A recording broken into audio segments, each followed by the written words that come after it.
Orang Wahabi kalau dalil ya pakai hadis sahih Bukhari lah. Pengapesannya orang NU itu hadis sahih. Jadi ya kasihan Imam Bukhari. Sebenarnya Imam Bukhari itu tidak milik mereka. Tapi gara-gara kita tidak baca Bukhari, mereka yang baca, seakan-akan mereka yang tahu hadis sahih, kita yang tidak tahu. Ini penting saya utarakan, sehingga saya masih punya rencana nanti baca Bukhari itu. Karena ya supaya mereka tahu kalau Bukhari itu milik kita, tidak milik mereka, atau milik semua orang Islam. Akhirnya apa yang terjadi sekarang? Kita umatnya Rasulullah diadili oleh dawahnya Rasulullah sendiri. Saya sering ketemu mereka yang takfiri, bilang ini kafir Pak, hadisnya ini, hadisnya ini. Saya bilang gini, laukana Rasulullahi hayyan lama rodiya ayyufarraqa huwa wa ummati. Andaikan Nabi itu hidup, pasti tidak ridho beliau kamu pisahkan dengan umatnya.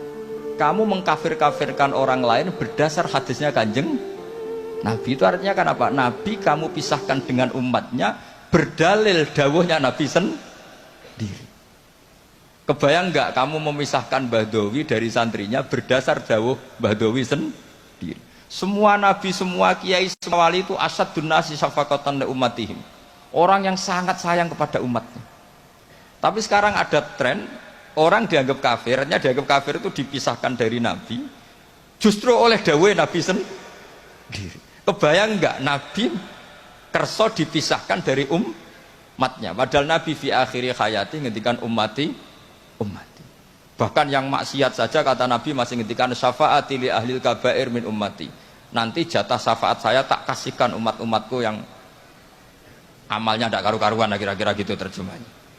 Jadi betapa cintanya Nabi kepada umatnya, sampai yang ahlul ma'asi saja kata Nabi nanti mau saya syafaati, karena Nabi gak mau terpisah dari umatnya. Sekarang banyak hadis sahih yang justru dipakai sebagai alat pemisah bainahu wa baina ummati, antara Nabi dan umat.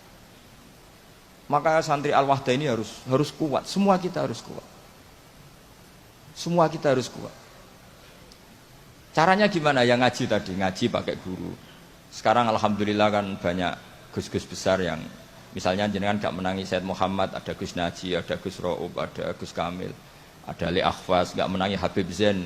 Gus Zaki dulu lama ngaji Habib Zain, gak menangi Said Romdon Al-Buti, banyak santrinya di Indonesia itu luar biasa. Gak ada ulama top internasional yang sanatnya nggak ada di Indonesia. Misalnya nggak sempat ngaji Habib Umar, banyak orang yang ngaji Habib Umar. Keluarga besar Solo, keluarga besar pondok-pondok banyak ngaji Habib Umar. Jadi Indonesia itu gampang sekali ngakses sanat-sanat kelas dunia. Apalagi Musnidul Alam itu juga orang Indonesia, Syekh Muhammad bin Isa Al-Fadani.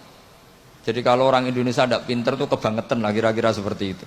Karena gampang sekali ngakses sanat-sanat itu.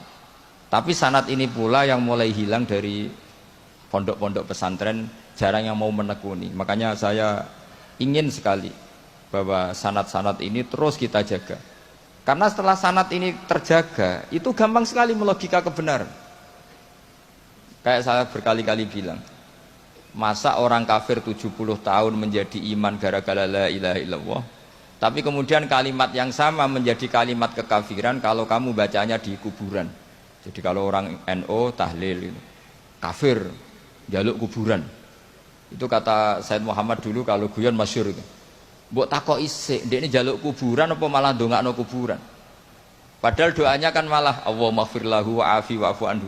Justru kuburan ini yang didoain, tapi mereka lihat dari jauh karena begini dikira kita minta kuburan, padahal hakikatnya kita mendoakan yang ada di kuburan. Ini secara teori penelitian sudah gagal. Wong neliti saja tidak mau, observasi saja nggak mau. Coba kalau mereka neliti, ternyata mendoakan yang ada di kuburan, bukan minta kuburan. Semua orang NU misalnya kalau ziarah doanya gimana? Allahumma ighfir li syaihina, Allahumma ighfir li ummina, Allahumma ighfir li abina. Itu minta kuburan apa mendoakan mayit yang ada di kuburan? Mendoakan. Tapi mereka menuduh kafir, katanya kita minta sama kuburan karena melihatnya dari jauh, karena begini dilihat dari jauh, oh minta kuburan kan gitu. Ini secara penelitian kan sudah kacau.